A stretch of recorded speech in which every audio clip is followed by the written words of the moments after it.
Spain's Banco Santander is the Eurozone's largest bank by market cap, and it has a customer base of some 90 million people globally. It's especially a mover and shaker in the UK these days, where in the past 2 years it's added 2 banks to its already large local portfolio of financial services. Well, joining us today on INSEAD Knowledge is António Horta-Osorio, and he is the man in charge of the UK businesses for Banco Santander.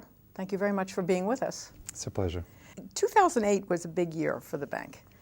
You acquired Bradford and Bingley and Alliance and Leicester. So how did that fit into your strategy? Well, we started in the UK markets only 5 years ago when we bought Abbey in the end of 2004, November 2004.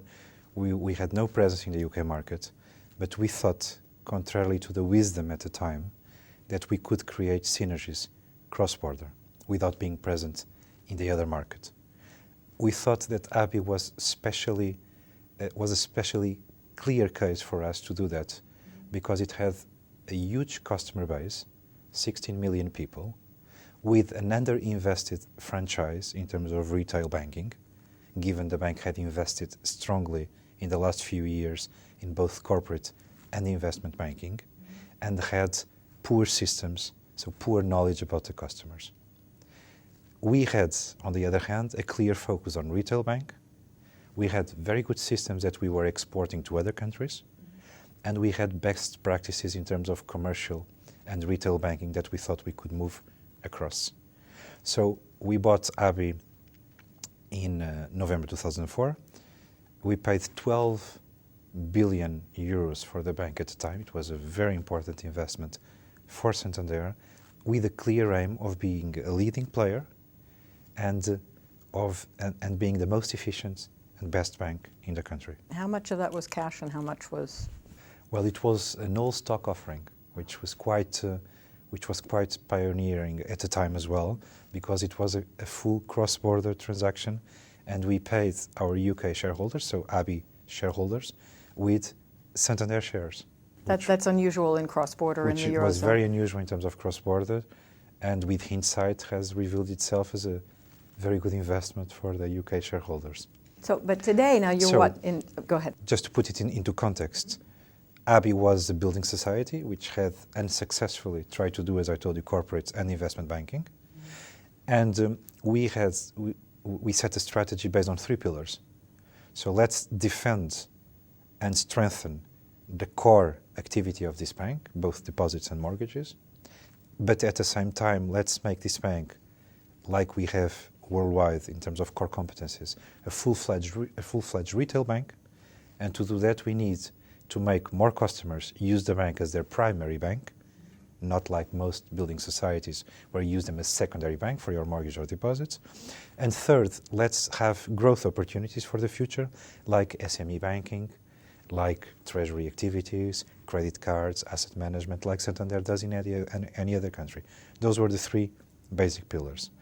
So when in 2008 the situation in the financial markets deteriorated even further, and then in September Lehman Brothers collapsed, we fortunately were going very well in our organic strategy. We had very strong quality of assets. We were already a very efficient bank. Most of the culture change and systems implementation had been made, and we were ready to be able to do an acquisition. We have agreed to take over Alliance and Leicester in July 2008. Alliance and Leicester provided us with an additional 2% market share, so from 6 to 8, and with a sound book in terms of retail and 20 corporate centres, which were already 1.5% of the UK SME and mid-corp market, where we were not present. So it was also going into the direction of being a full-fledged commercial bank. And unexpectedly, 2 months later, the UK authorities had to seize Bradford and Bingley, which was a buy-to-let orientated building society and had a significant credit problem. The UK government nationalized the bank in a weekend, auctioned the deposits, branches and customers during that same weekend, and we won that auction. Who were your competitors for that one? All the other major Everybody. UK banks. but I think we were more focused on the transaction given the problems they were facing at the time. So it sounds like you had some good bargain shopping there. But strategically, which was the most important thing, it made all the sense, and the economics were good, were prudent, and so financially it made sense. Strategically, it was critical for us. So how much of the UK market do you own? I mean, where are you ranked with all the other banks? We are at the moment ranked in terms of retail as number 2, and overall as number 4. I mean, that is pretty amazing in 5 years, from nothing to number 2 in retail. How does the UK customer take all of this? That's quite interesting, because there were some doubts about it at the time as well, and also about the Spanish culture and whether what was done in one country could be used in the other country. We have been always very, very careful about that. And what we noticed through our research as the years progressed on one hand and as the crisis unfolded on the other one, was that the Santander name was more and more recognized, and more recognized for the good reasons. I.e., during the crisis, it was perceived as a safe haven to customers' deposits, and we massively increased our share of deposits during the second half of 2008 and the first half of 2009. And at the same time, our awareness, which was only 20% a year after we bought Abi, the Santander name, the awareness a year ago shot up to 90%, given all the advertising we did, given the very good references during the crisis, and also especially given our Formula One sponsorship of Lewis Hamilton in the UK and of McLaren. So we had a 90% awareness. Of those 90% that knew us, 85% had a positive consideration towards the brand, which was important. And on the other hand, we had just bought Alliance and Leicester and Bradford and Bingley. So we had to make a decision, because you could not take the phone and say, good morning, Abi, Alliance and Leicester, Bradford and Bingley. You could not. Spend 5 minutes saying hello. With all this together, we decided the best way was to change into Santander in the beginning of 2010, which we did this year in January, putting Bradford and Bingley and Abi together, and therefore offering 1,000 branches to all our customers, which is also a major convenience advantage. And we are finishing the integration of Alliance and Leicester, which we will rebrand in the end of the year, whereby 1,300 branches will be available to all customers, and we will be only Santander, with that advantage of convenience and also with the advantage of cost efficiencies. How would you describe the UK as a banking environment today? I think the UK, as we discussed, is the market where the crisis was felt first, with the problem of Northern Rock, followed by Bradford and Bingley, followed by Royal Bank, Lloyds, you name it. So the UK was pioneer in that respect, which was not very positive. But on the other hand, it made the authorities react quickly and made the markets and the players adapt their behavior quicker. And I think the situation is much better. The UK banks have much stronger capital positions and liquidity positions, and are therefore much better prepared to face the present economic circumstances. There is an important debate about lending and supporting the UK economy, as there is in Europe and also in the major Western economies. There is an important question about regulation, as you know. What is going to be the regulation in the future to avoid this crisis happening again and the taxpayer having to support the banks like it was the case in the UK market. But in my opinion, the UK financial sector is much more robust, and the players and the regulators are taking steps in the right direction. Just in general, you mentioned the financial crisis happening again. How do you see the regulatory environment? Are you concerned? I think what will happen is clearly that by November, we will have a clear end picture of where regulatory changes will go. I'm speaking about Europe and about Basel, endorsed by the heads of state. And it is clear that we will have more capital requirements for the bank, more liquidity requirements, which will be also supported by resolution regimes, which will allow authorities to intervene quicker and more effectively. And those will be helped and speed up by living wills. So that is the living wills. The banks will have to show, in case of need, how they can be broken up, how they can address the problems they will be facing. And I think those changes put together, so more capital, liquidity, resolution, and living wills, will provide the basis with an appropriate transition period not to damage the credit support to the economies, will take us into a much safer position for the future. So I'm quite positive about the direction the changes are taking. Do you think that this, the problems we've had economically, the recession, and some of these regulations will have a negative impact on cross-border trading? Because Santander has been the leader in this all along, and I know you have other growth plans. So do you see any ripple effect on any cross-border transactions? When the crisis came in 2007, there was a sudden and very steep drop, as you were saying, of cross-border flows in terms of trading. Fortunately, those flows were resumed, and we don't see at the moment, we are continuing to see at the moment a trend of increasing flows and trade between major economies, which is good for a bank such as Santander, as you were asking, because we are present in Latin America, for example, with a very strong position, apart from Europe and the United States, and therefore we are able to better support customers which are present internationally, which is an advantage that we have in the UK, among many others, of being part of Santander. You're everywhere. Where else are you going to be, or where do you see the biggest growth? And I know you're focused on the UK, but just generally. We are not exactly everywhere. I mean, our group chairman also states that we are present in 9 major markets in terms of countries, because we are organized under a regional, geographic subsidiary model, which is also positive in terms of regulation. It's the model regulators prefer for commercial banks. And so we are in 9 major countries, and basically our presence is in Europe, in Latin America, where we have both leading positions, and now we are growing in the United States. But for example, in Asia, we are not very present, which is an area of growth. So we are very focused in terms of where the trade flows with our origins in Spain are best, like in Latin America, are more important.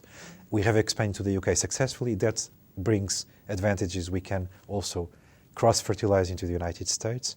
So I would tell you that our priority areas at the moment, as stated by our group chairman, is in the UK, where we just bought the RBS 5% share of the market, and in the United States. What's the economic situation outlook looking like to you in the UK in terms of jobs? And I don't believe in jobless recoveries, but that seems to be what everybody's talking about.